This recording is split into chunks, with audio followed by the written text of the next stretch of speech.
এই ইন্ডিয়া ইংল্যান্ডের 5 নম্বর টেস্ট প্রথম দিনের খেলার শেষে ইন্ডিয়ার স্কোর হলো 204 রানে 6 উইকেট। খেলা হয়েছে 64 ওভার। ইংল্যান্ড টসে জিতে ইন্ডিয়াকে ব্যাট করতে পাঠায়। তো ওখানে ব্যাটিং কন্ডিশন সেরকম একটা ঠিক ছিল না।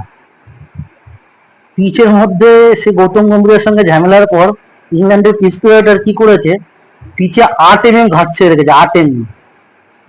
এখানে ইন্ডিয়া আসলে ওদের প্রবলেম হয় কি, স্পিন পিচ বানায়, এই না ওই না, ঠিক আছে। ওদের ওখানে এখন 8 mm গাছ ছেড়ে রেখেছে, তার ফলে ওইটা কোনো প্রবলেম না। চলো আমরা ওইসব নিয়ে কমপ্লেন করিও না। আমরা ইন্ডিয়ানরা আমরা যে কোনো পিচে আমরা খেলি। তো স্কোর হলো জাসপ্রীত জয়সওয়াল করেছে 2 রান, KL রাহুল 14 রান। সাই সুদর্শন ভালো স্টার্ট করেছিল কিন্তু 38 রানে আউট হয়ে যায়, ভালো খেলছিল। শুভমন গিল 21 রান করেছে। করুণ নায়ার ওকে চতুর্থ টেস্টে বাদ দেওয়ার পর আবার কামব্যাক করেছে এই টেস্টে, 52 রানে নট আউট আছে। রবীন্দ্র জাদেজা 9 রান করে আউট হয়েছে। ধ্রুব জুয়েল 19 রান। ওয়াশিংটন সুন্দর এখনো পিচে আছে করুণ নায়ারের সাথে, 19 রান করে খেলছে। তো ইন্ডিয়া প্লেইং ইলেভেন নিয়ে কিছু কথা ছিল। কথা হলো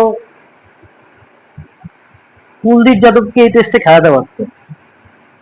মেন কথা হলো আমাদের 20টা উইকেট দিতে হবে। তো দুটো অলরাউন্ডার নিয়ে শুভমন গিল 8 নম্বর অব্দি ব্যাটিং চাইছি এই টেস্টে। মানছি পিচের অবস্থা সেরকম ঠিকঠাক না, 8 নম্বরে ব্যাটিং দরকার ছিল, কিন্তু তবুও বোলিং এর দিকে কম্প্রোমাইজ করছে। কেননা কুলদীপ যাদবকে আরে 20টা উইকেট তো দিতে হবে, 20টা উইকেট নিলেই একটা টেস্ট ম্যাচ জিতে যাবে। সেইখান দিয়ে 8 নম্বরে ব্যাটিং করছে।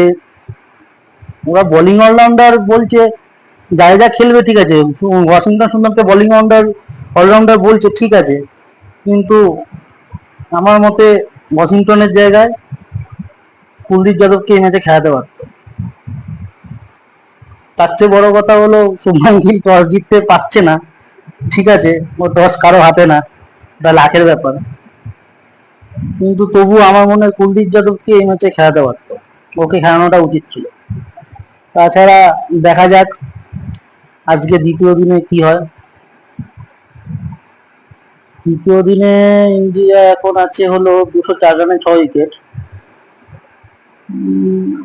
মোটামুটি 350 400 রান তো করতেই হবে। ওই রান না করলে এই টেস্টে অসুবিধা হয়ে যাবে, কারণ ইন্ডিয়ার বোলিং লাইন আপ আমার খুব একটা ভালো লাগছে না। আমি আরো একটা চেঞ্জ করতে চাই, এটা আমার মতামত, যে আমি প্রসিদ্ধ কৃষ্ণার জায়গায় আমি আশদীপ সিংকে খেলাতাম। আশদীপ সিং আজকে এটা 5 নম্বর চেস, ও একটা ম্যাচও চান্স পায়নি। কুলদীপ যাদবকে তো বলেই দিলাম, ওকে এই প্লেইং ইলেভেনে ওর থাকা উচিতই ছিল। ও কেন নেই আমি জানি না। শুভমান গিলে 8 নম্বরে একটা ব্যাটসম্যানের দরকার। তো ঠিক আছে, দেখা যাক কি হয়। ইন্ডিয়ার মোটামুটি 350 400 রান তো করতেই হবে, না হলে খুব অসুবিধা হয়ে যাবে। দেখা যাক।